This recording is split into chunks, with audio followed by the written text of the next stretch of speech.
Welcome to the Tuesday edition of Juan's World, and as you can probably tell, I'm not going to be giving you a recipe. I had sort of promised, because I'm trying to do an alternation of recipes on Tuesdays and philosophy, theology, rambling on Fridays, but I don't have a whole lot of recipes up my sleeve these days. Carnival's over, we're in Lent. I'm not particularly abstaining from anything in the way of cooking. I'm eating meat and whatnot. But I am winding down my freezer from Christmas. I was totally stuffed with things that I had made for Christmas and into Carnival, and I really don't want to waste food. So I'm just eating up what's left in the freezer. Mostly gone. I'm doing a very good job. My refrigerator is mostly cleaned out.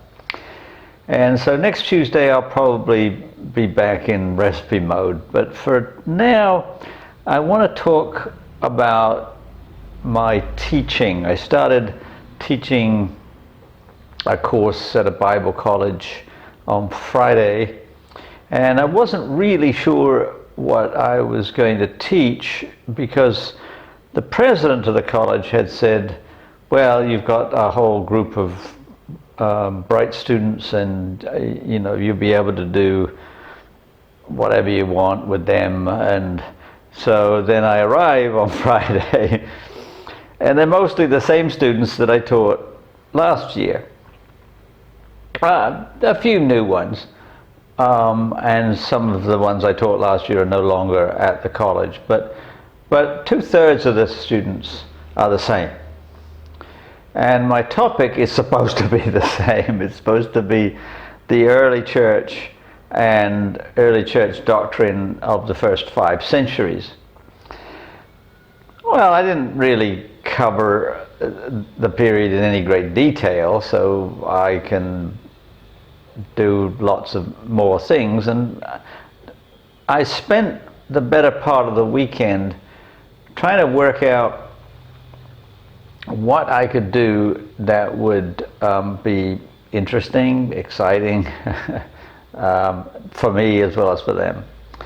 And I decided that talking about heresy would fit the bill, because for the first 5 centuries there was a lot of discussion about what was correct doctrine and what was heretical doctrine. And they had a lot of councils, and they created a lot of documents and creeds. And you'll know probably, if you're at all associated with some version of a strictly doctrinal church going back to that period. I mean, Catholic, Anglican, Presbyterian, Baptist, Methodist, the mainstream Protestant and Catholic denominations will all at some point or other use the Apostles' Creed, and usually the Nicene Creed. They go back to the 4th century, when they were trying to get doctrine finalized. And the trouble with doctrine is that it relies on Greek logic, particularly the logic of Aristotle. And for the most part, the Bible is not logical, and it's quite deliberately not logical. So, Houston, we have a problem. Let's talk about that.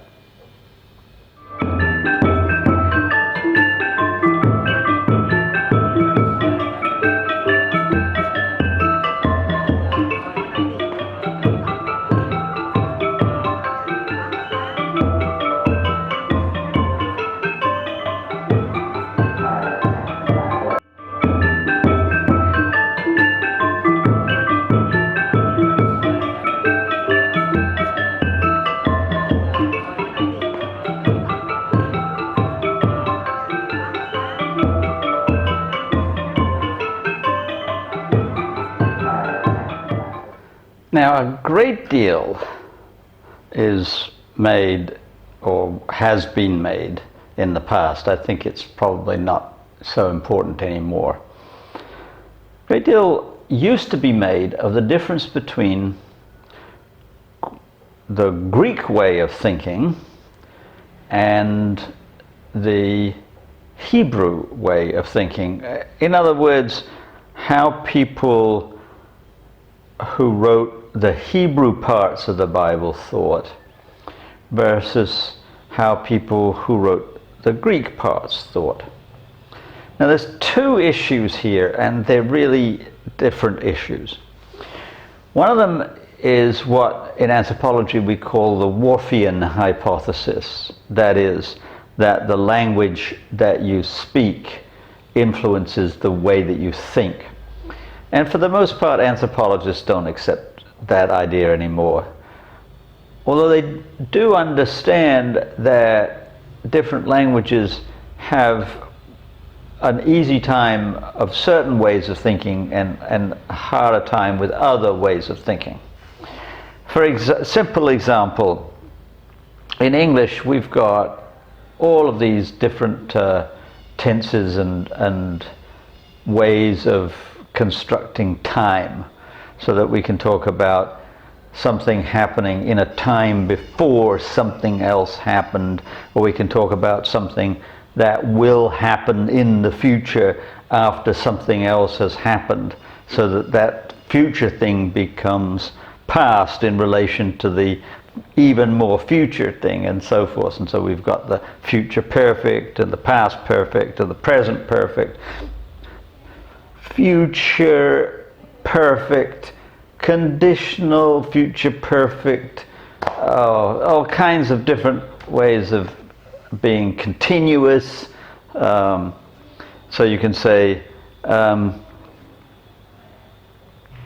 I will have been eating carrots for 5 days next week. That's just crazy stuff. English can do that fairly simply, other languages can't. Like Hebrew has a great deal of difficulty, particularly classical Hebrew, really only has two times. There's like completed time and not completed time, and that's about it. And so you can do all of the stuff that English can do, but you have to play around a lot. And so there's that part of language. But I'm thinking more about the ways that people who spoke Hebrew versus those who spoke Greek actually went about explaining things, not just in terms of the language, but in terms of how they employed the language in particular ways. And that seems to be like fairly easily divided into the Hebrew way of talking and the Greek way of talking, but it actually is more complicated than that. So with the Greek and the Hebrew world, we really have an interesting situation. I don't believe it is correct to say that people who spoke Hebrew thought in one particular way because of the way Hebrew directed their thoughts, and people who spoke Greek thought in a different way because of the way Greek directed their thoughts. But I do think that there was a genuine difference between Hebrew speaking culture and Greek speaking culture. And this difference was not a difference of language, but a historical difference. Now, if you look at the Bible critically, one of the things that you'll notice is that the genres of the Hebrew Bible are somewhat like the genres in the Greek part of the Bible, but there are many differences between the two. For example, there's a lot of poetry in the Hebrew books of the Bible, particularly in the area of prophecy. And there's not a lot of poetry in the Greek parts of the Bible, and not a lot of prophecy. There is some, but not as much as in the Hebrew sections of the Bible. And the poetry and the prophecy, to a certain extent, go hand in hand. More importantly, there is a tolerance in the Hebrew Bible for contradiction. And this becomes very complicated because there are some evangelicals who say, oh, there's no contradictions in the Bible. Well, there are tons of them. I could reel off a whole bunch of them. And the point is that if we can call it a Hebraic mode of thought or a Judaic mode of thought, it tolerates a certain degree of contradiction. And this is certainly true when we look at the Gospels. Even though they're in Greek, they're really portraying a Judaic pattern of ministry. And in them, Jesus will tell one story, and the story has a point. And then at a different time, he'll tell a different story, and that story also has a point. It's not related to the point of the first story. And in the process, the two stories may be flatly contradictory. And it doesn't matter, because Jesus is addressing a specific point at a specific time with a specific story, and that's it. It's compartmentalized. So one of the ways we can think of the Hebraic mode of thought is that it's a series of compartments. Now, what we can call the Greek mode of thought comes from the heritage of classical Greek philosophy, particularly Plato and Aristotle. And Aristotle in particular, who's one of the major founders of logic in Western philosophy, cannot tolerate contradiction. In Aristotle's philosophy, or his logic, I should say in particular, if you start with a contradiction, then all bets are off. You can prove anything if you start with a contradiction, because a contradiction is not logical. And so you've got what we can call a Judaic mode of thinking, which allows for contradiction provided that the contradictions are compartmentalized, and the Greek philosophical tradition in which contradiction is not tolerated. And there's a collision in the books of the Greek Bible, because half of them, not in terms of numbers of words, but ideologically, the Gospels and the Acts of the Apostles, which deal with the historical life of Jesus and the immediate aftermath, we can just think of that as sort of the history part of the Greek Testament. That mostly follows a Judaic mode of reasoning. Even though it's written in Greek, it's about Judaic reasoning. And then we have the more philosophical stuff, particularly the epistles of Paul. They're not just written in Greek, but they stem from Greek philosophizing. And the reason is that Paul was raised in the Greek philosophical tradition.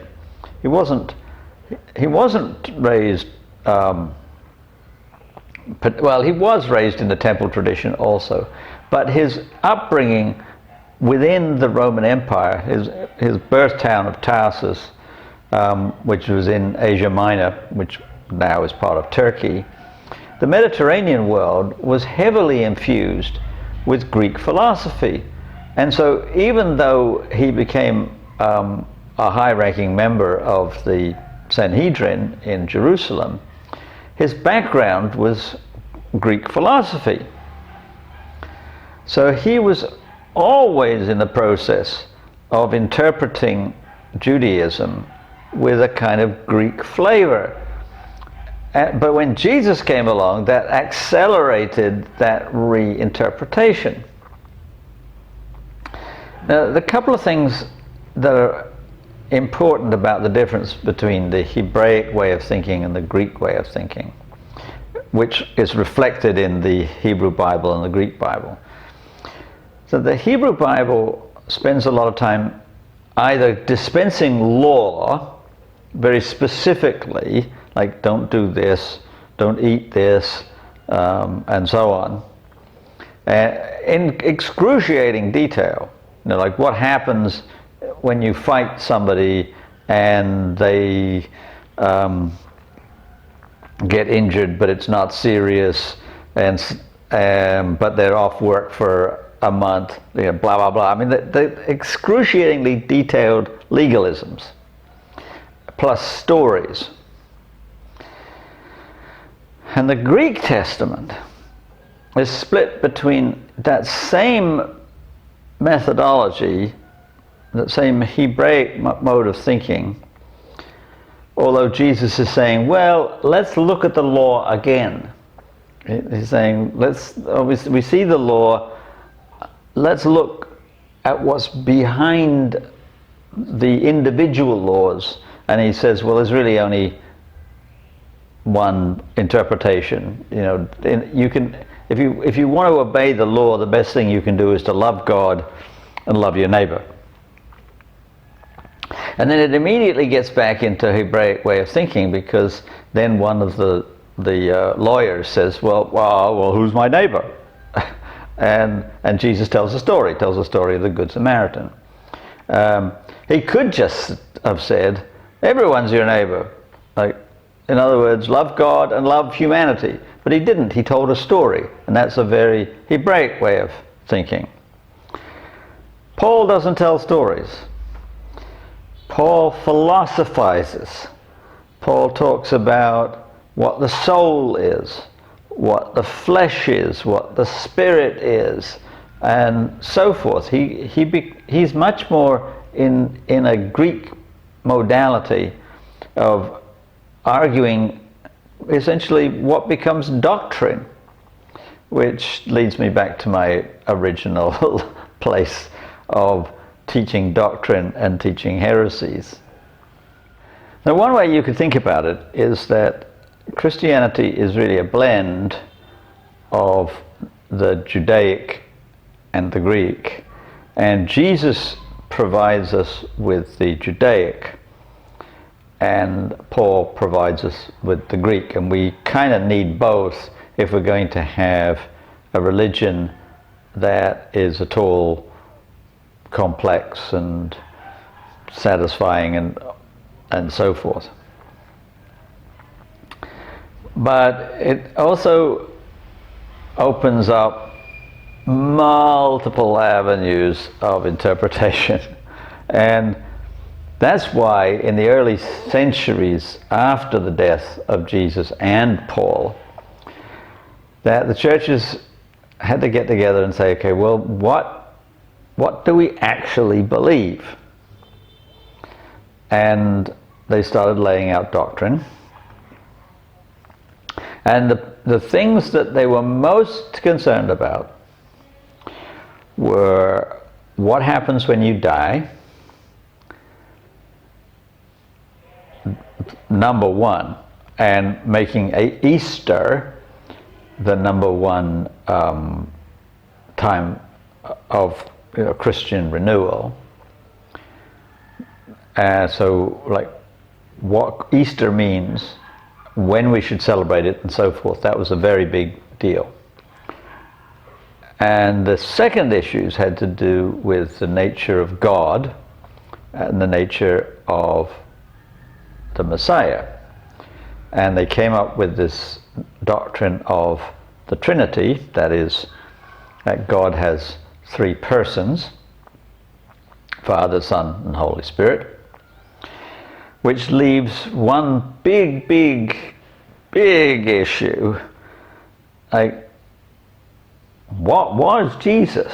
I mean, if he was God, how did that happen? and they spent centuries arguing about this. And centuries arguing about whether the Trinity is three gods, one God with three faces, three persons. I mean, it gets so complicated, and it's all because it's bogged down in Greek philosophy. Eventually, when the Orthodox churches of the East, from the Byzantine Empire, split off from the Roman Empire, the Western Empire, the East and West split in 1054. The East just said, it's all very simple. God is one and God is three. And if somebody says, well, I don't understand, then they'll just say, God is one and God is three. And you say, I don't understand. And it's a mystery. Whereas the Western Church kept using Aristotle, kept trying to figure it out, and kept trying to use logic for something that's not logical. The problem of the Trinity and the problem we call Christological problem of, what is Jesus really? Those are all problems that can't be solved using logic. And for the most part, your basic average Christian doesn't care. And I'll let you into a little secret, which I'm now broadcasting on video, so I don't really care either. Because I don't think that that's what the Christian message is really all about. It's not about doctrine. It's about the sermons that Yeshua, Jesus, actually preached. And that's what I want to get into in future videos. For now, I would like you to tell your friends to like and subscribe. I want to point out that there are no advertisements on my videos. I don't make any money. I don't charge any money, but I would like to have more viewers if possible. If not, that's fine. But if you can see it in your heart to subscribe and to tell your friends, then please do. And I'll continue something along these lines on Friday, so I hope you have an enjoyable week.